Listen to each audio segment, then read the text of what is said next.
ನಮಸ್ಕಾರ ಸ್ನೇಹಿತರೆ, ಎಲ್ಲರೂ ಚೆನ್ನಾಗಿದ್ದೀರಾ ಅಂತ ನಾನು ಭಾವಿಸ್ತೀನಿ. ಇವತ್ತಿನ ವಿಡಿಯೋದಲ್ಲಿ ನಾನು ಹುಣಸೆ ಚಿಗುರಿನಿಂದ ಸಾರು ಮಾಡ್ತಾಯಿದ್ದೀನಿ ಸ್ನೇಹಿತರೆ. ಅದಕ್ಕೆ ಬೇಕಾಗುವ ಪದಾರ್ಥಗಳು 1 ಕಪ್ನಷ್ಟು ನಾನು ಎಳೆಯಾಗಿರುವ ಹುಣಸೆ ಚಿಗುರನ್ನು ತಗೊಂಡು ಕ್ಲೀನ್ ಮಾಡಿ ಇಟ್ಕೊಂಡಿದ್ದೀನಿ ಸ್ನೇಹಿತರೆ. ಇದರಲ್ಲಿರುವ ಕೊಂಬೆ ರೆಂಬೆ ಎಲ್ಲವನ್ನು ಬಿಡಿಸಿ 4 ಹಸಿಮೆಣಸಿನ್ಕಾಯಿ, 5 ಒಣಮೆಣಸಿನ್ಕಾಯಿ, ಈರುಳ್ಳಿ, ಬೆಳ್ಳುಳ್ಳಿ, 1 ಟೊಮಾಟೊ, ಸ್ವಲ್ಪ ಹುಣಸೆ ಹಣ್ಣು ತಗೊಂಡಿದ್ದೀನಿ ಸ್ನೇಹಿತರೆ.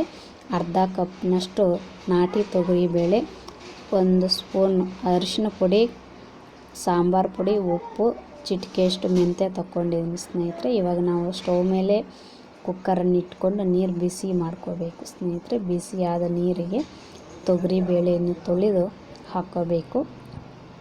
2 ನಿಮಿಷ ಆ ನೀರಲ್ಲಿ ಚೆನ್ನಾಗಿ ಕುದಿಬೇಕು ಸ್ನೇಹಿತರೆ ತೊಗರಿಬೇಳೆ.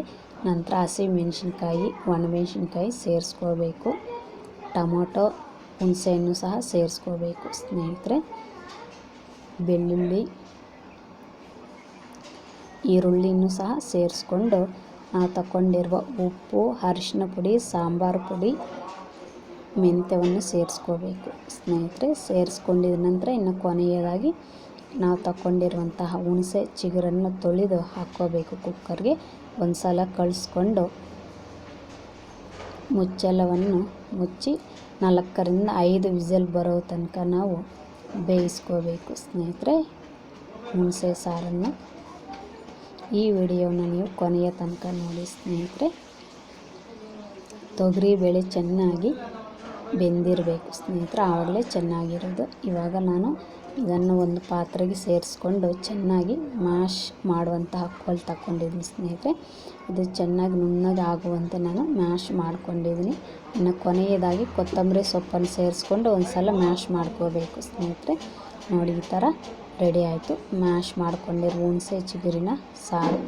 ಇವಾಗ ಒಂದು ಪಾತ್ರೆಯನ್ನು ಸ್ಟವ್ ಮೇಲೆ ಇಟ್ಕೊಂಡು ಎಣ್ಣೆ ಹಾಕ್ಕೋಬೇಕು ಸ್ನೇಹಿತರೆ. ಎಣ್ಣೆ ಬಿಸಿಯಾದ ನಂತರ ಸಾಸಿವೆ, ಜೀರಿಗೆ, ಕಡಲೆಬೇಳೆ, ಈರುಳ್ಳಿ, ಕರಿಬೇವು ಸೇರಿಸ್ಕೊಂಡು ಒಗ್ಗರಣೆ ಕೆಂಪಗಾದ ನಂತರ ನಾವು ಮ್ಯಾಶ್ ಮಾಡ್ಕೊಂಡಿರುವಂತಹ ಸಾರನ್ನು ಈ ಒಗ್ಗರಣೆಗೆ ಸೇರಿಸ್ಕೋಬೇಕು ಸ್ನೇಹಿತರೆ.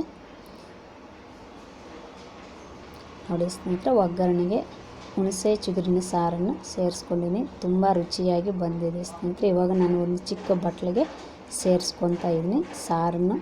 ಈ ವಿಡಿಯೋ ನಿಮ್ಗೆ ಇಷ್ಟವಾದಲ್ಲಿ ಲೈಕ್ ಮಾಡಿ, ಶೇರ್ ಮಾಡಿ, ಹಾಗೆ ಸಬ್ಸ್ಕ್ರೈಬ್ ಮಾಡ್ಕೊಳ್ಳಿ ಸ್ನೇಹಿತರೆ.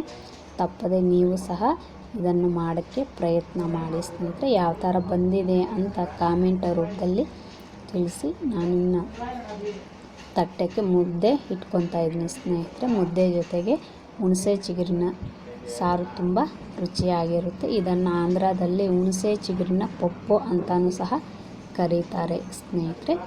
ಈ ವಿಡಿಯೋನ ನೋಡಿದ್ದಕ್ಕಾಗಿ ಎಲ್ಲರಿಗೂ ಧನ್ಯವಾದಗಳು ಸ್ನೇಹಿತರೆ. ಮತ್ತೊಂದು ವಿಡಿಯೋದೊಂದಿಗೆ ನಾವು ಭೇಟಿಯಾಗೋಣ.